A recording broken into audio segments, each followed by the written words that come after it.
अब ये देखना, ये बहुत इंपॉर्टेंट केस है, ये केस बताऊंगा और इस पे एक प्रीवियस ईयर क्वेश्चन भी हम करेंगे। देखो सेंट्रल मैक्सिमा की विड्थ, एंगुलर विड्थ हमने देख ली थी।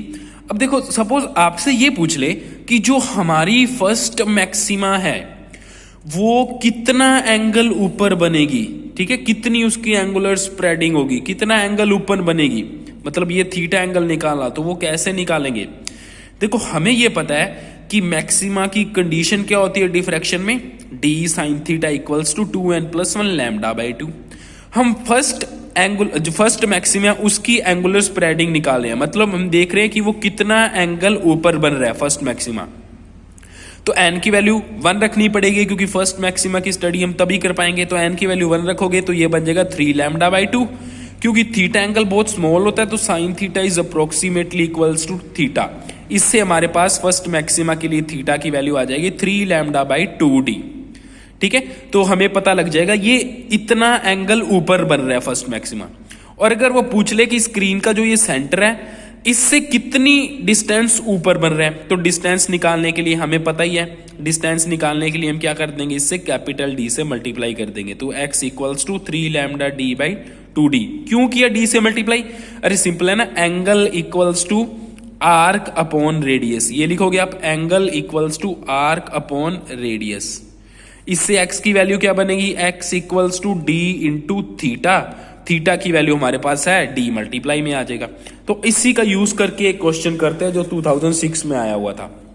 देखो ये क्या कह रहा है, ये कह रहा है एक स्लिट है, उसकी विड्थ दे रखी है डी और वो वेवलेंथ 5000 एंगस्ट्रॉम से इल्यूमिनेट कर रहे हैं अपने उसको, मतलब लाइट के वेवलेंथ गिवन है, ठीक है। और इसने क्या बोल रखा, for what value of small D will the first maxima fall eight an angle of diffraction of 30 degree. मतलब इसने हमें बोल ही रखा है कि फर्स्ट जो मैक्सिमा है ना वो 30 डिग्री एंगल ऊपर बन रहा है, तो बताओ स्मॉल डी की वैल्यू क्या होनी चाहिए। तो आप यही वाली कंडीशन लगाओगे, फॉर्मूला याद रखने की जरूरत नहीं है, डिफ्रैक्शन की कंडीशन लगाओगे। Sir D sine theta equals to 2n+1 lambda by 2 होता है, हाँ जी होता है।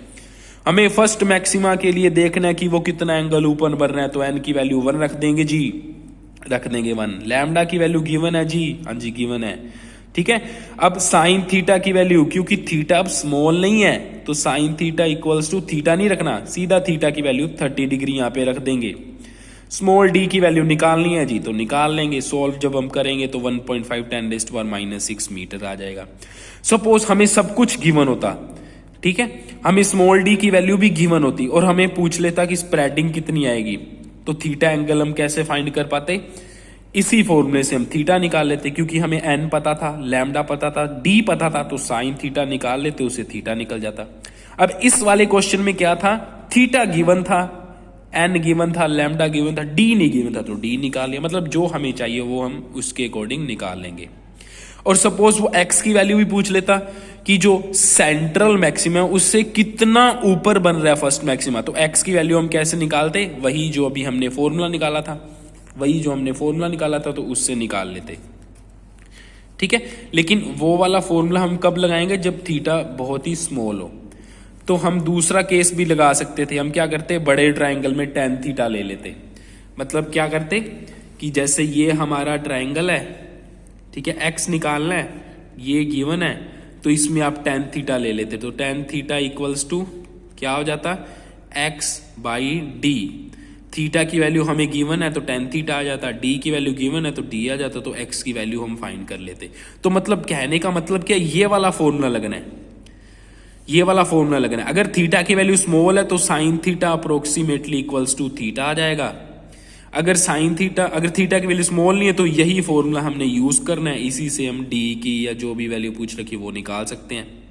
अगर थीटा एंगल बहुत स्मॉल है तो आप क्या कर सकते हो, angle equals to arc upon radius से थीटा ही निकाल सकते हो। अगर थीटा एंगल स्मॉल नहीं है तो tan थीटा लेके इसमें x बाई डी लगा सकते हो। वो तो tan थीटा लगाओ चाहे ना लगाओ, वो तो थीटा की वैल्यू भी x बाई डी ही आनी है, tan थीटा की वैल्यू भी x बाई डी ही आनी है, ठीक है। तो बस ऐसे ध्यान रखना, अगर थीटा स्मॉल है तो tan थीटा भी तो थीटा ही हो जाता, हमने ये पढ़ा हुआ है, tan theta equals to x by D आ रहा है। अगर थीटा बहुत स्मॉल है तो थीटा क्या, tan theta approximately equals to theta हो जाता है, तो x बाई डी, तब भी यही फॉर्मूला ही बन रहा है, ठीक है, तो x निकालने के लिए तो सेम ही फॉर्मूला बन रहा है, तो मतलब बेसिकली इस फॉर्मूले के साथ डील करना है और कुछ भी नहीं है।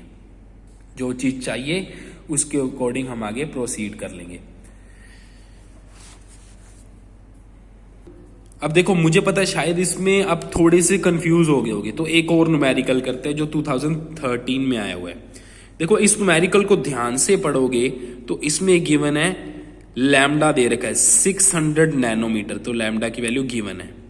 दूसरा ये बोल रहा है कि resulting diffraction pattern is observed on a screen 1.2 metre away, तो मतलब स्क्रीन 1.2 मीटर अवे पड़ी है, तो कैपिटल डी की वैल्यू भी गिवन है। और साथ में ये बोल रहा है it is observe that first minimum is at a distance 3 mm from the centre of screen.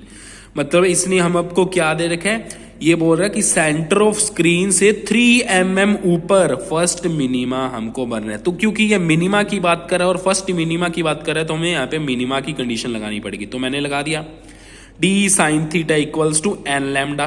Minima की कंडीशन यही होती है, एन की वैल्यू मैंने डायरेक्ट 1 पुट कर दी क्योंकि 1 की बात कर रहे हैं।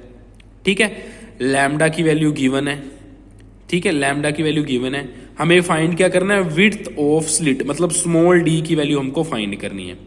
अब लैम्डा गिवन है, स्मॉल डी फाइंड करना है, तो कैसे ना कैसे करके मुझे साइन थीटा निकालना पड़ेगा।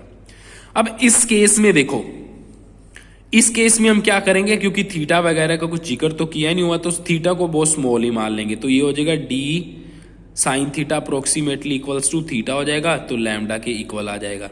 आ गया। अब थीटा को आप क्या पुट कर सकते हो, theta equals to X by capital D. X की वैल्यू इसमें गिवन है, 3 mm ऊपर है, कैपिटल डी की वैल्यू भी गिवन है, स्मॉल डी की वैल्यू हमको फाइंड करनी है, लैम्डा की वैल्यू भी गिवन है। तो ये सारी वैल्यूज रख के जब सॉल्व करोगे तो आपके पास ये आंसर आ जाएगा।